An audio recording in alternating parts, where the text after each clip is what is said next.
kviečių lauke, kurį rudenį pirmutinį aplankėm. Taip, ir iš čia išskirtinis buvo, todėl, kad neprivalotas. Aplinkui visi čia laukai privaloti, o šitas, liko neprivalotas. Čia pasinaudojo ūkininkas siejamosios inžineriją. Jeigu taip žiūrint, eina šaknelės. Struktūra gera. Struktūra gera dirvos. Labai tokia gera. Trupininė iš tikro. Dirbančios šaknis. Oro yra. Puikiausiai. Čia ir labai gerai. Labai aiškiai, tokia struktūra, tokia kokia turėtų būti. Dabar lapai jau atsinaujina, lapukai. Jau dabar gali jie po truputį judėti, bet pati dirvos temperatūra žema dar. Bet šakniaplaukai, viskas tvarkoj. Turi laiko pasikrūmyti dar kokį vieną. Taip. Kitą ūgliuką sugeneruos. Sustiprė šaknis ir praktiškai iš karto po Velykų, kur jau galima kalbėti apie kaso panaudojimą tam lauke, jeigu naudos, aišku. Arba tą pagrindinį tręšimą, kol dar drėgmės yra.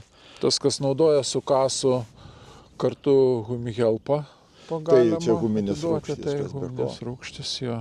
Na, sakykime, labai gyvai atrodo, bet pravažiuojant matom, kad tokių gelsvą atspalvį turi ir aišku, tai yra saulė dieną pašviečia, pašildo, naktį temperatūrų žemų, dirva vėsi. Fungicidinis, čia turbūt labai priklauso atsiliuoti, neatsiliuoti. Tai čia kas be ko, net ir nuo dirvos ir nuo įsivystymo.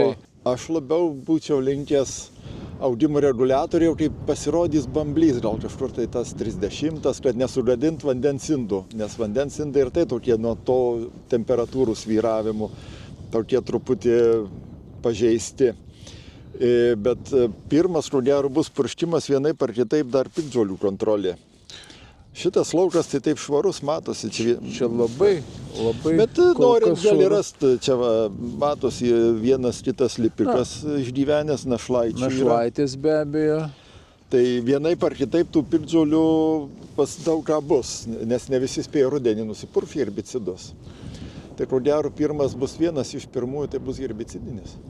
Galbūt, bet kaip visada norima suderinti kartu. Tai čia kas be ko, bet ten vėl į tuos kokteilius reikia žiūrėti. Aišku, jeigu norima atiduoti, herbicidai irgi veikia tik tada, kada yra palanki temperatūra.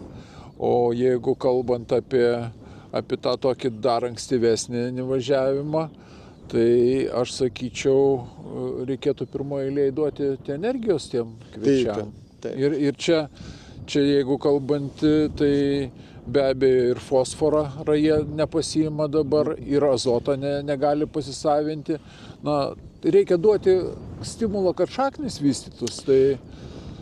Fosforo be 13 laipsnių dirvai nepaims. Nes ten eina per tie procesai. Dar net azotui dabar nėra palanki temperatūra. Antra, reikia granulės išbarstytus, čia kelius dienus jos netirpsta. Nes oro drėgmė apie 50% dabar. Tai su tuo mityba toksai klausimas atviras lieka. Ir aš sakyčiau vis tiek, tam varikliukų užvedimui, tai jeigu imant mitybą, tai kalis, fosforas, ir greičiausiai amino rūgštys. Amino rūgštys. Nes amino rūgščių pirmiausiai reikia pirmiausiai dabar, pač prolinų priartėjęs prie nulio. Tai iš ko tam augalui pradėti gyvybinius procesus, nes augimo baltymai formuojas būtent per amino rūgštis. Ir šitas jisai priims bet kurią pagalbą iš augintojo augalas. Čia mažiau problemų iš tikrųjų. Ką tu be užpurkši, viskas suveiks ir užbersi trąšas ir veiks ir gali formuoti. Čia yra molis, iš kurio gali sulipdyti tikrai gerą bet ką. Praktiškai, kokį nori. Čia gali valdyti produktyvumą, taip sakykim. Čia valdomas produktyvumas.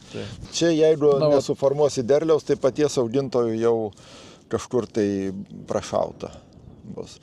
O tai mes ką įpratę pas mus augintojai visą laiką pasekmes tik tai gaudyti. O jau čia tas, tai yra pasiekmių tokia Nu, kaip medžioklė. sakant, gaisro Jo. gesinimai O tokie. priežastingumų kažkaip tai dėl ko tas atsidarė, kodėl atsidarė, šitam nekreipiama dėmesio, kai reikia pasiekmes gaudyti, jau tada gaunas tokie sliekų kovos. Volavimas, aš niekada nebuvau jo šalininkas, ypač kada drėgna dirva, kiekvienu atveju volavimas yra tam tikrai dirvai. Dabar čia molinga dirva, buvo rudenį drėgna, užspaudė tuos augalus ir mes rudenį matėm, kad čia jie skursta. Čia jau buvo silpnyje tikrai.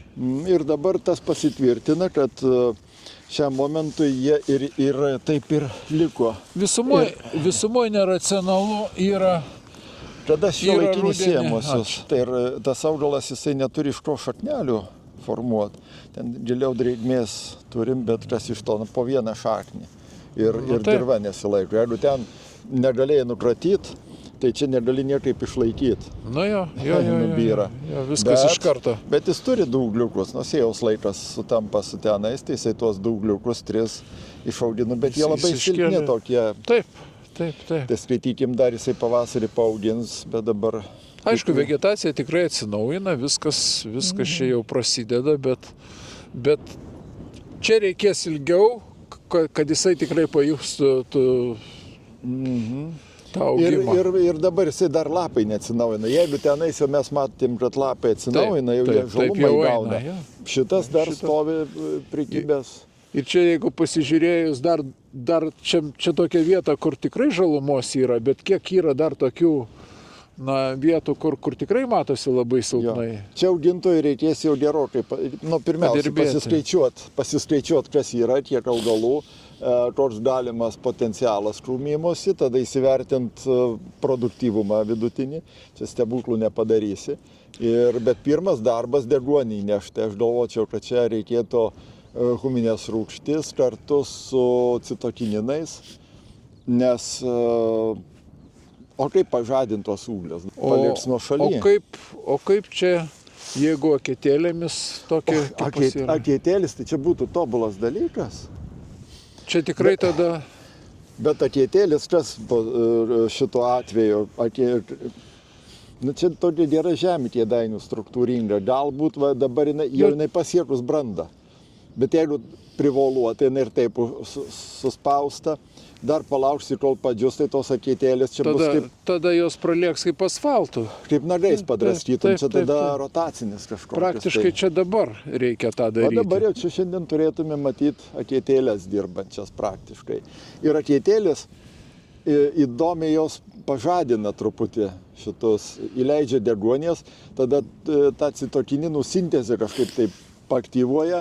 Ir pasižiūri, kad jie tokie skurdukai, jie pasikrūmyja, nežiūrint to. Tas augaliukas vis viena užkabinamas, kiek tai sujudinamas ir tas, aišku, provokuoja jį. Ir deguonies įsileidžia tada. Ir įsileidžia trašas. Čia trašus dar net nebertos, tai čia vėžis senus. Čia teisingai, čia dar... Augintojas čia prasnaudė šitą momentą, kada išbert trašas, kol dar drėgmės yra, o tai čia ant paviršiaus tada... Ilgai čia jos gali stovėti. Lietaus prognozuoja po kelis milimetrus, rytikim bus neblogai. Tai...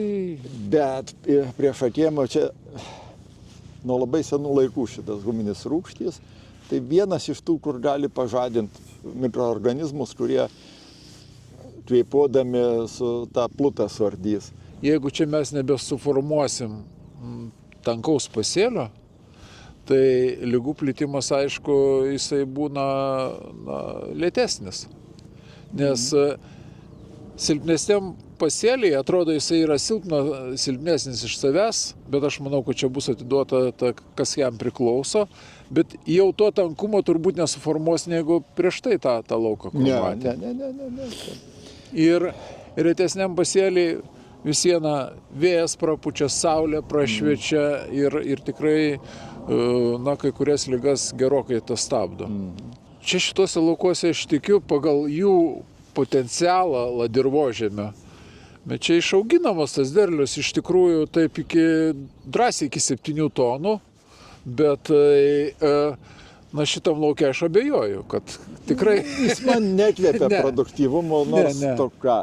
Ir šitą, ir dar plus mes meteorologinių sąlygų nežinom. Šiam momentui jau sausa.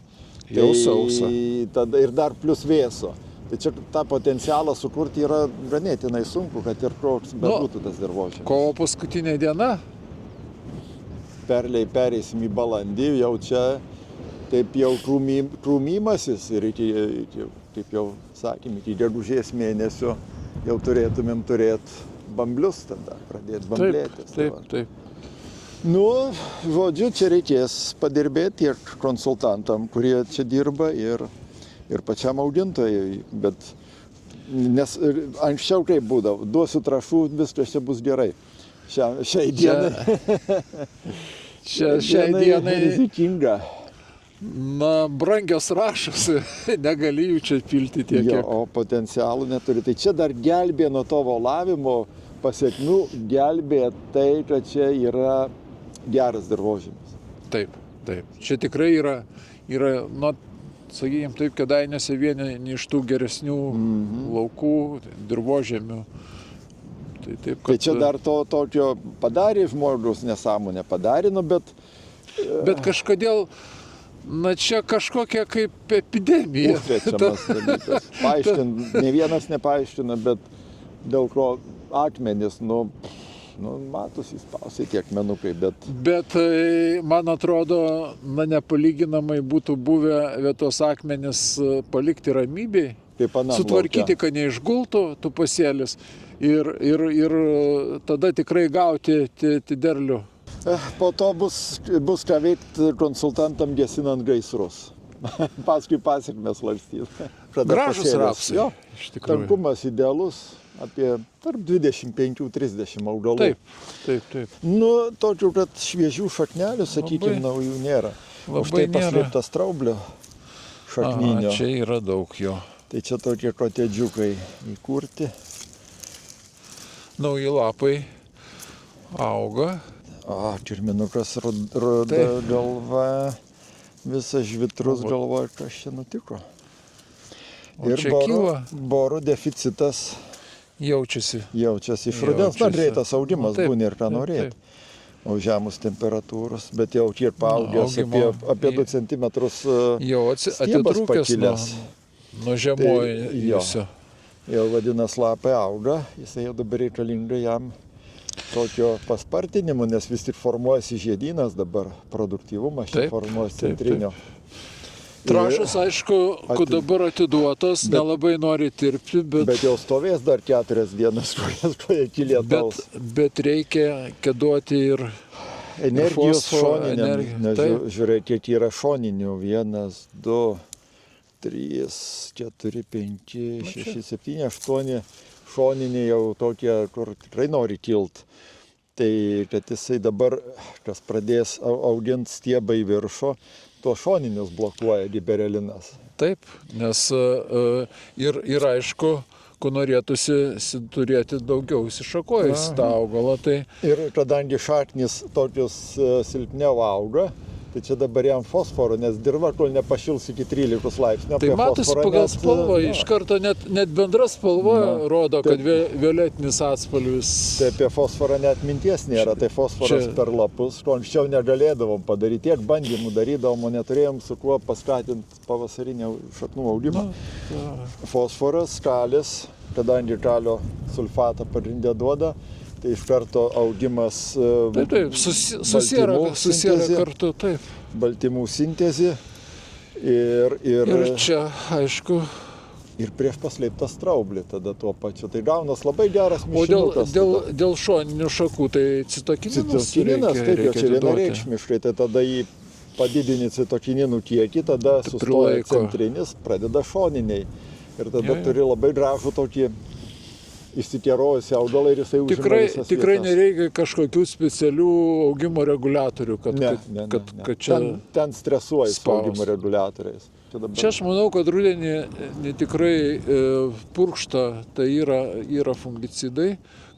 Tikras be kojo matos gražiai trezolai, nes kaip augimo reguliatoriai tikrai matosi, kad augimo kugelis čia buvo žemas ir labai gerai.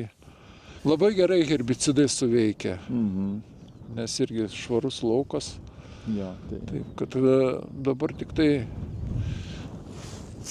Dabar nepraleist momento, va to sakyt, ai, čia patriešiau, nieko daugiau čia nereikia, o čia ir reikia. čia ir reikia. Kada yra potencialas, čia potencialas yra geras, nebursim, puikus laukas. Tik nepraleist progos.